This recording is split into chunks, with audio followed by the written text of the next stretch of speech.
Hey everybody, coming to you yet again, not from the studio, but this can't wait any longer. Tim Christensen, a highly acclaimed singer from Denmark, Danish singer-songwriter. I find that a fascinating song title because usually we say screaming at the top of our lungs.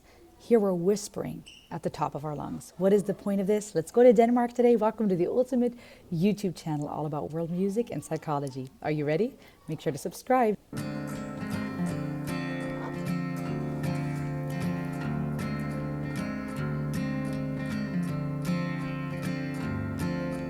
Close your eyes. Maybe someone will apologize. Maybe someday you will hear what I'm whispering at the top of my lungs.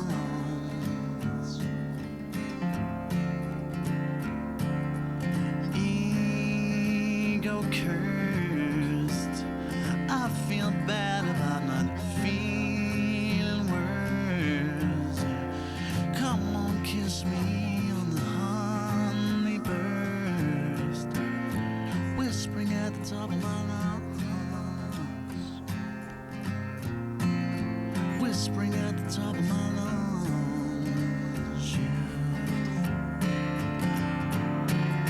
Someday I like to forgive you.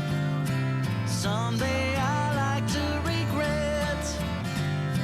Someday I like to remember the good things that I seem to forget.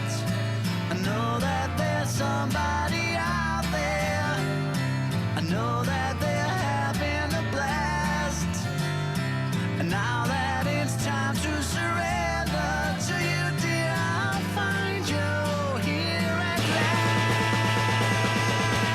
Easy love, you cry my name and drive no pain through my lullabies.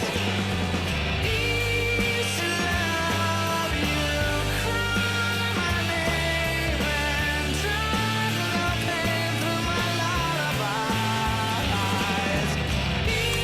That drummer, I love how they're playing together. I did not expect this. I thought this was going to be more your acoustic ballad. His runs, that was beautiful. The lyrics are very intriguing, and we'll talk about those in the end. But I did not expect this crescendo and the composition to come together like this. Easy love, you don't cry. Easy love, you don't cry.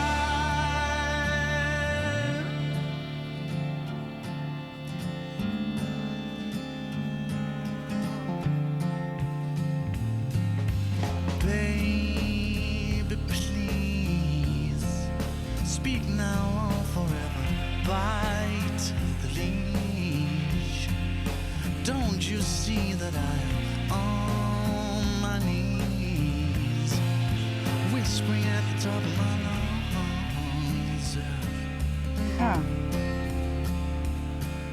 So close your eyes, 'cause all is fine.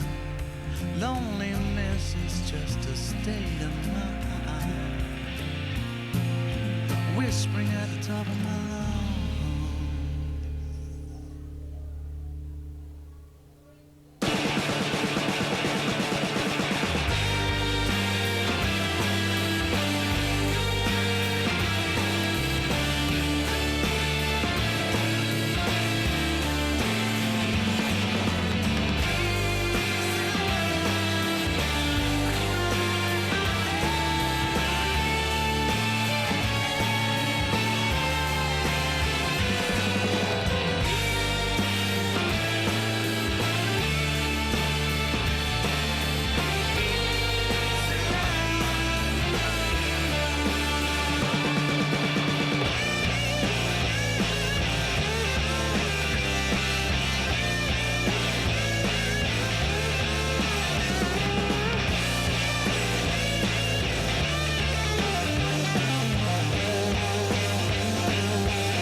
Wow. That duality we saw here between the verse and the chorus was beautiful. It was so fitting to that almost paradox, if you will, of saying whispering at the top of my lungs. That contrast between something you usually, it would be hard to do with whispering at the top of your lungs. I found that put into music through this composition. The softness and the airiness and the notes that were being used in the verse in contrast with the chorus and just how hard it got. It's awesome to me continually, which is one of the things I love doing with you guys on this channel, is seeing just how diverse music from around the world is. We hear amazing compositions like this. Tim Christensen with his an amazing voice, this band just playing together so succinctly and beautifully, going hard. I mean, I really thought this was a well-composed piece, a really well-done music piece, unique, artistic, and creative. Again, we'll talk about the lyrics in a second. And a lot of times I think depending on where you grew up or where you are, it would be easy to think that a certain country or certain genre has that monopoly on good music. And then you explore these artists that are so well known and famous in their respective country or sometimes even around the world. And it's just exciting to me and constantly a mind blown again just how amazing the artists from around the world are. In this case, the Danish singer-songwriter Tim Christensen. Amazing to know that he's a multi-instrumentalist and just seeing him in action, the way he was playing that guitar, beautiful. The drummer going ham, all of them playing together so well. I loved how catchy that hook is that weaved its way through the song like a red thread. Dung, da dung, dung, dung, da dung. Not in that note. That hook that was so catchy and it gets stuck in your mind. But I loved it. His vocal range, the texture of his voice, the timbre, the runs he was doing in the beginning. But again, that contrast between verse and chorus, musically putting in words what this song may be about. Let's look at the lyrics for a second.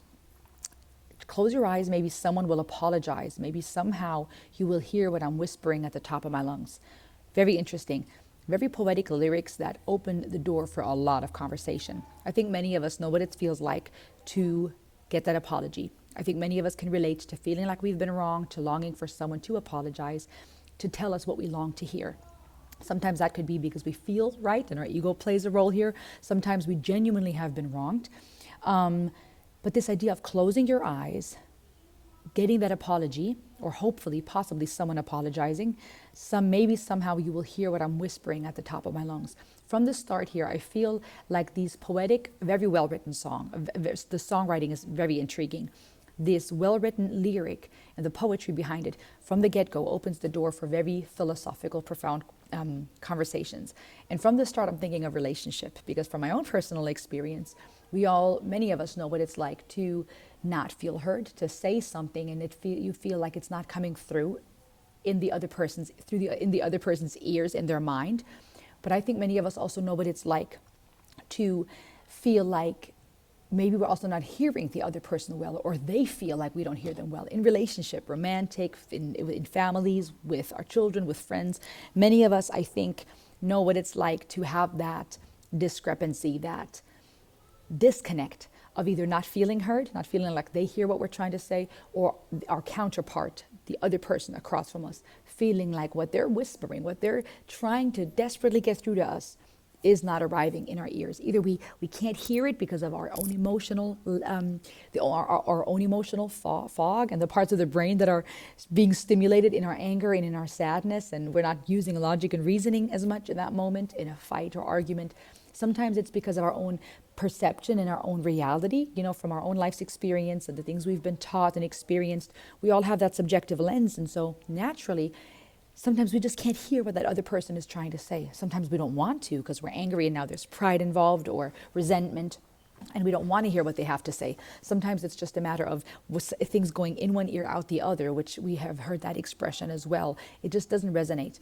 And even when we attentively try to listen, we're still going to hear that other person through our own lens. So here from the start, I'm seeing these relational elements of what happens in human relationship. But saying, maybe somehow you will hear what I'm whispering at the top of my lungs is powerful, because I think it showcases also the human desire to be heard. And we might not be screaming it at the top of our lungs. And even if we did, that would often be of to no avail, because who really wants to listen or will really hear our heart behind our screaming. Most of the time when someone is screaming, we deem that bad, right? You're being aggressive, it's intimidating, it's triggering me in some way.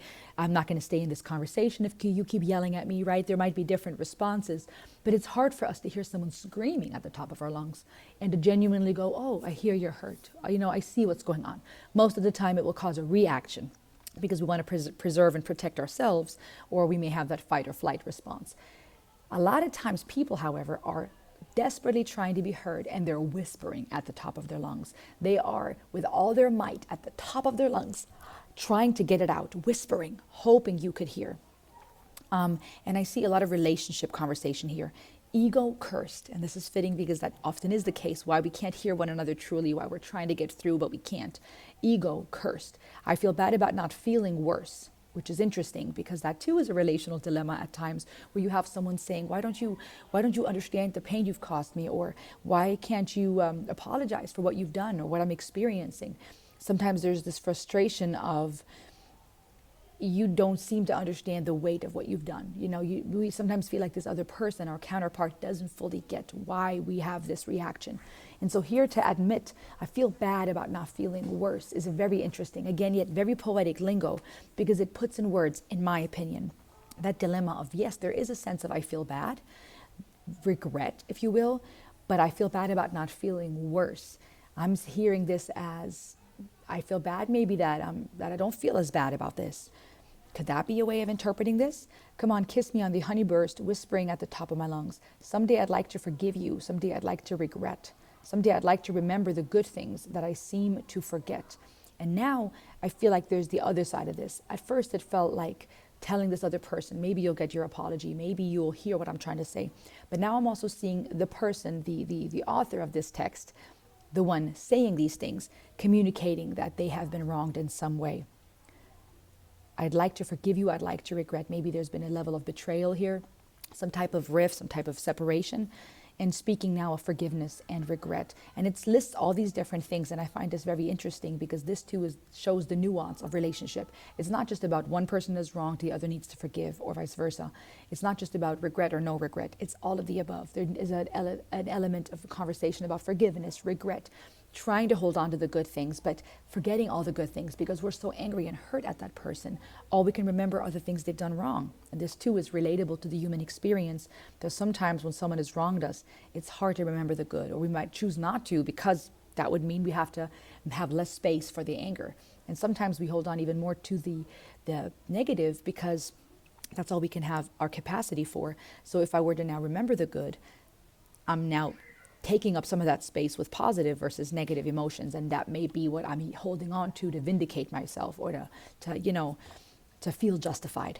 I know that there's someone out there. I know they're having a blast. I know that it's time to surrender to you, dear. I find you here at last. Easy love, you cry my name, but drag no pain through my lullaby.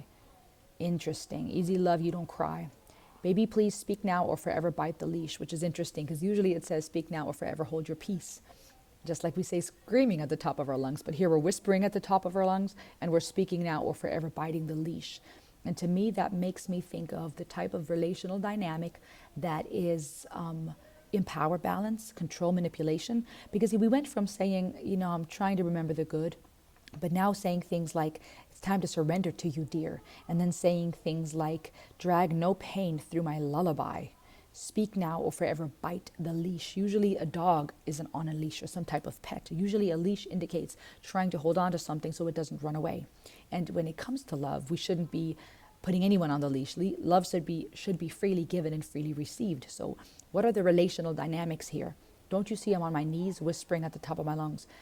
I hear a lot of desperation. I hear control. I hear unhealthy elements of a relationship. And I hear maybe that battle also in life between deciding to forgive and releasing, between giving into control, controlling others or being controlled, but also that longing for love and to not be alone. Close your eyes, all is fine. And again, now we're wrapping it up with what we said in the beginning, close your eyes. And is this the kind of closing our eyes that is peaceful, that we do as we get ready to kiss somebody because we're surrendering in a good way? Or are we closing our eyes in denial as to not see what's really in front of us, to keep on those pink glasses that we often have in the beginning when we get to know someone? now trying to be in denial of what's really happening. All is fine. Loneliness is just a state of mind, whispering at the top of my lungs. Loneliness is just a state of mind is a very interesting statement because on one hand, yes, it is. And then at the same time, we can close our eyes and pretend we're not lonely or alone, even though we are, even though deep down, if we're honest with ourselves, behind a lot of the things we do and say, there is a sense of loneliness. This song, the songwriting is top tier, very poetic, very intriguing. It's not in your face.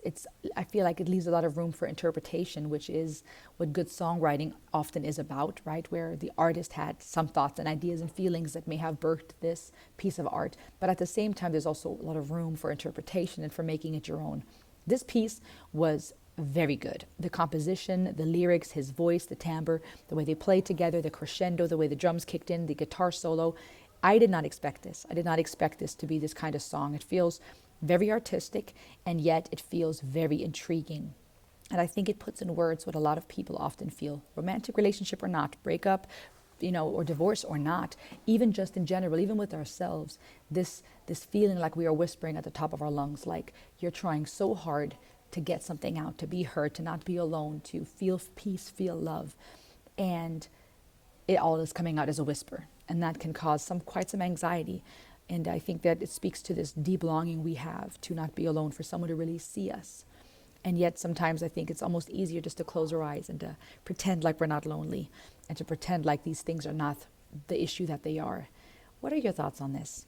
Talk to me in the comments, subscribe. Thank you, Henrik, for this suggestion, and I will see you on the next ride. Heyo!